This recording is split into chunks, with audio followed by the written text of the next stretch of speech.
Selamat datang di channel Area Anime. Tanpa basa-basi, Mimin akan melanjutkan cerita sang prajurit rahasia yang menjadi bos gangster. Cerita sebelumnya diperlihatkan adanya pengkhianat di wilayah Tianxiong dan Yishou memutuskan untuk menyelamatkan Yua. Hanya saja Yishou memberinya sebuah pilihan untuk ikut dengannya. Tapi Yishou juga takkan menghentikannya jika Yua memutuskan untuk bersembunyi di balik pintu dan tidak terlibat dengan semua insiden ini. Di balik pintu hanya ada peperangan dan dia harus membulatkan tekadnya untuk melawannya sebagai musuh. Tapi jika dia ingin bergabung dan berjalan menyeberangi lautan merah dari cairan manusia, maka Yishou akan menyambutnya. Semua keputusan ada di tangannya karena anak buahnya sekarang ini telah menargetkannya tanpa peduli pada Yua sebagai bosnya. 10 tahun lalu di wilayah Barat Daya terlihat 3 orang yang membicarakan terkait Yilhak yang ingin mendistribusikan hak bisnis kepada organisasi Korea. Pria ini bernama Wageo dan dia merupakan salah satu bos perwakilan konflik di Barat Daya dan dia merasa organisasi Korea akan mengambil bisnis di wilayah ini.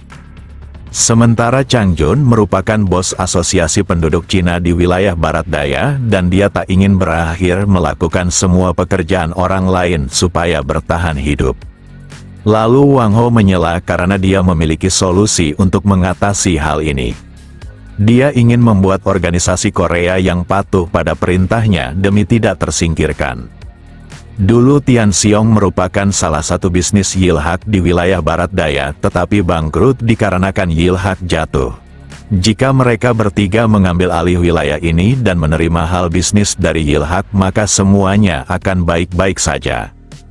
Yun Chang mengerti maksud Wang Ho, tapi Yilhak takkan membiarkan organisasi Cina mengambil hak bisnis tersebut. Lalu Wang Ho menegaskan jika dirinya telah menemukan putri ketua terdahulu bos Tianxiong. Dia adalah seorang gadis muda berusia 19 tahun dan akan menjadi bos wilayah ini. Namun Yun Chang tidak setuju karena gadis muda seperti itu pasti sangat kekanak-kanakan.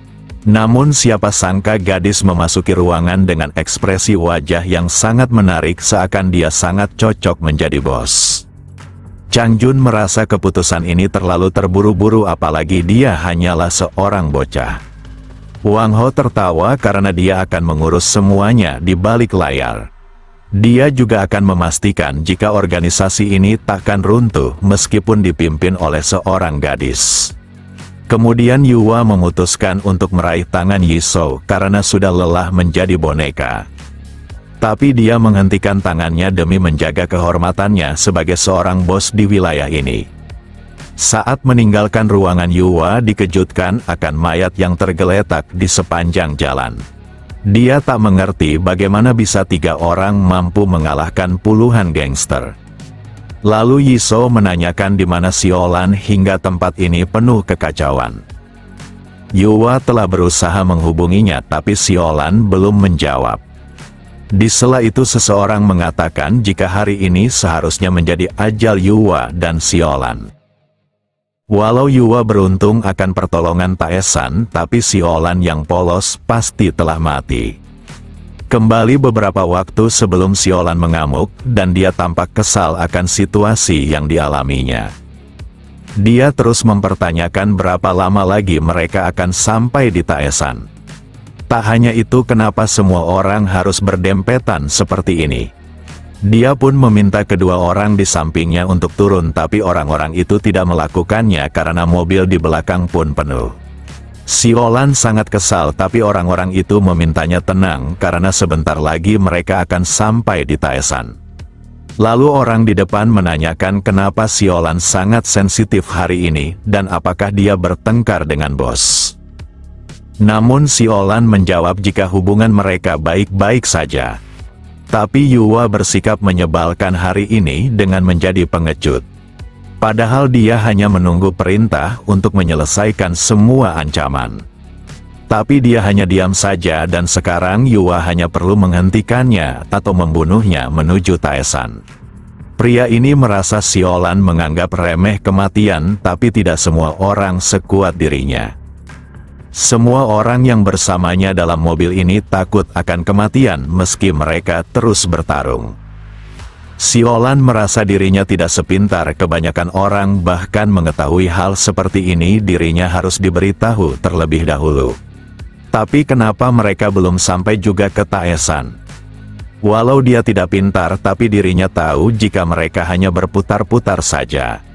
Seketika wajah pria ini berubah dan sangat menyayangkan, waktunya telah tiba. Siolan yang merasa adanya bahaya mencoba menghunuskan pedangnya. Namun kedua orang di sampingnya segera menangkap kedua tangannya. Mereka telah merencanakan semuanya dan orang yang ada di dalam mobil ini memiliki kekuatan yang hebat. Pria ini yakin Siolan pasti pingsan disebabkan tinjunya. Hanya saja Siolan malah tertawa sambil meminta semuanya untuk berpegangan. Karena hari ini akan menjadi kematian mereka semua jika dia berhasil melepaskan diri dari kuncian ini. Pria ini meminta maaf karena pengkhianatan ini hanya demi bertahan hidup. Dalam waktu singkat Siolan melesatkan tendangan hebatnya. Situasi pun menjadi tak terkendali tanpa adanya sopir. Pria botak ini mencoba memegang kendali demi keselamatan bersama. Namun Siolan memanfaatkan hal tersebut untuk meloloskan diri dari kuncian kedua orang itu. Dia menarik mereka hingga kedua kepalanya saling bertabrakan. Kedua orang itu pun ketakutan karena sekarang monster yang menakutkan akan mengincarnya. Di saat yang sama mobil mereka tak terkendali hingga mengalami kecelakaan. Namun hal itu belum mampu menghentikan Siolan dan dia merasa ketiga orang itu mengarang terkait mereka yang takut mati. Jika mereka benar-benar takut, maka mereka takkan berani mengganggunya. Mereka yang berada di belakang tak menyangka seorang gadis yang tak bisa menggunakan otaknya malah berhasil lolos.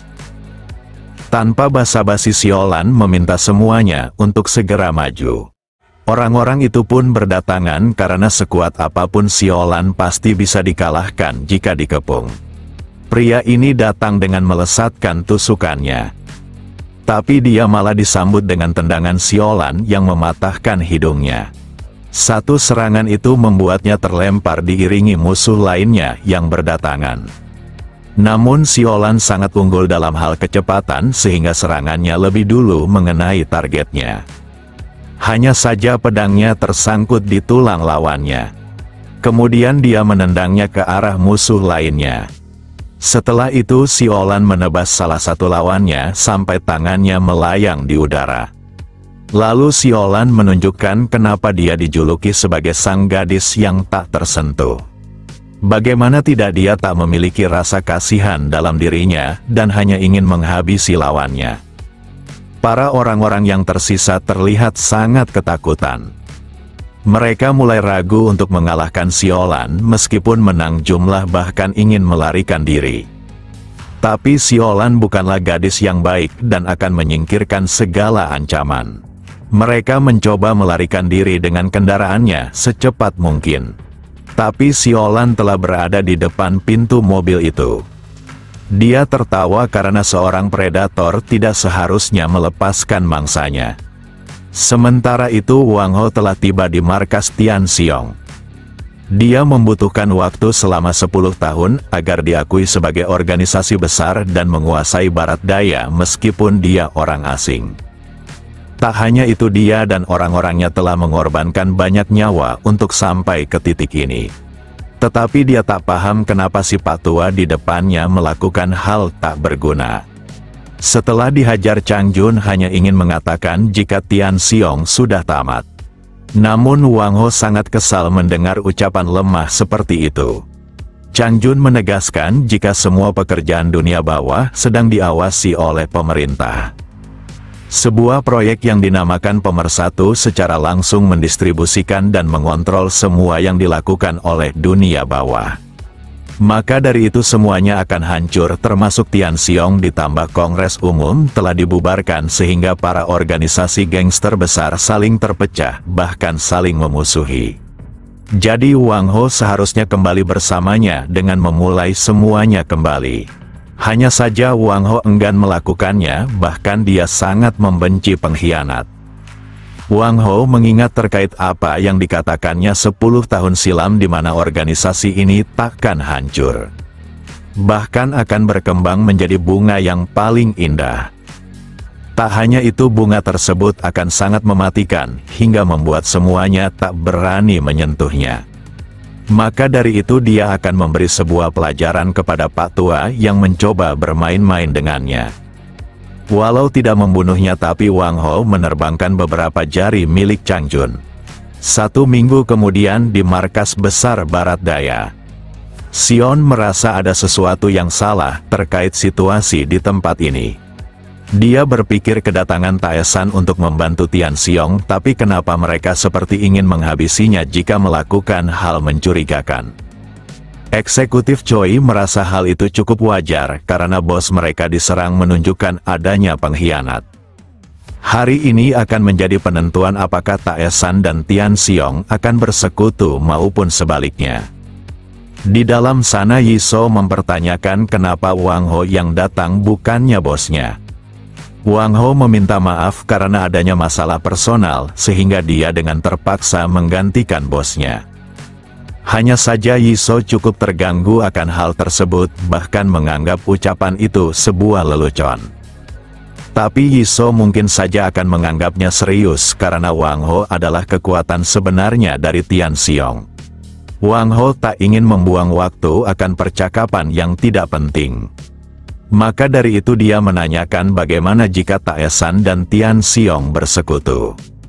Dia tahu jika sebuah proyek pemersatu telah dikerjakan dan membentuk sekutu yang kuat merupakan keputusan yang tepat. Jadi dia berharap Taesan akan menjadi aliansinya untuk mengguncangkan dunia bawah yang mulai tak terkendali serta pemerintah. Namun Yiso tak bisa mengambil keputusan karena Taesan sudah di bawah Yilhak. Pria ini merasa Taesan harus melihat gambaran besar tentang wilayah Tian Xiong. Sementara itu cuaca tidak baik dengan turunnya hujan. Hal itu seperti langit sedang menangis akan dunia yang mulai kacau. Di saat yang sama Siolan baru saja tiba dengan kondisi yang menakutkan. Tanpa basa-basi dia menanyakan keberadaan Wang Ho. Namun dia dicegat oleh Jiwon karena bosnya sedang melakukan pembicaraan serius di dalam sana. Siolan cukup terganggu akan hal itu karena wilayah ini bukanlah milik Taesan sehingga bisa berbuat seenaknya. Tanpa rasa takut Jiwon menegaskan jika Taesan sedang menahan Wang Ho. Seketika situasinya makin rumit dan Siolan tertawa disebabkan keberanian Taesan yang melakukan hal itu padahal mereka berada di wilayahnya. Jiwon tak ingin adanya pertarungan, tapi jika Siolan memaksa untuk masuk, maka dia akan bertindak. Di saat yang sama Sion menyela sambil meminta Jiwon membiarkan gadis itu masuk. Baginya gadis seperti itu takkan bisa berbuat apapun dan hanya bersembunyi di dalam sana. Ucapan tersebut membuat Siolan murka karena dia bisa menghilangkan tangan Sion yang satunya. Namun siapa sangka Sion telah menempatkan senjatanya di tubuh lawannya. Walau tangannya terluka, tapi mengalahkan seorang gadis bukanlah masalah, meski hal itu sedikit melukai harga dirinya. Karena Siolan tak ingin membuang waktunya, maka dia akan membiarkan Sion tetap hidup. Saat ingin masuk pertemuan Wang Ho dan Taesan sudah selesai. Siolan ingin mengatakan sesuatu, tapi dia tak bisa melakukannya jika situasinya seperti ini. Yiso paham maksud gadis itu dan dia akan pergi karena urusannya sudah selesai. Lalu Wang Ho menanyakan kenapa Siolan mencarinya. Saat mendengar bosnya menghilang, Wang Ho sangat terkejut. Sementara itu di dalam mobil Sion menanyakan kenapa bosnya membantu Tian Xiong. Yiso ingin memastikan apakah Wang Ho adalah dalang di balik wilayah Tian Xiong. Organisasi Naga Hitam pasti berniat menguasai dunia bawah melalui Yuwa sebagai bonekanya. Siapa sangka Yuwa memutuskan ikut bersama mereka dan pertemuan itu sebenarnya hanyalah pengalihan untuk menjemput bos Tian Xiong. Walau hal ini sudah direncanakan, tapi Yua tak mengerti bagaimana bisa Yisou mengetahui Wang Ho akan menghubunginya. Walau terdengar aneh, tapi Yisou mengungkapkan jika hal itu hanyalah berdasarkan instingnya. Jika Yua hidup di lingkungan keras, maka dia juga pasti mengerti. Taesan dan Yilhak pasti akan menyambut Yua dengan baik sebagai ketua wilayah Tianxiong. Sementara itu anak buah Wang Ho meminta maaf atas kejadian ini. Mereka telah berjaga tapi tak menemukan maupun mendengar hal yang mencurigakan. Lalu Wang Ho menemukan pembungkus makanan ringan. Dia pun tahu jika pembungkus itu milik dari salah satu anggota Taesan. Maka dari itu Wang Ho akan menunjukkan balasan atas keberanian Taesan yang mencoba bermain-main dengannya.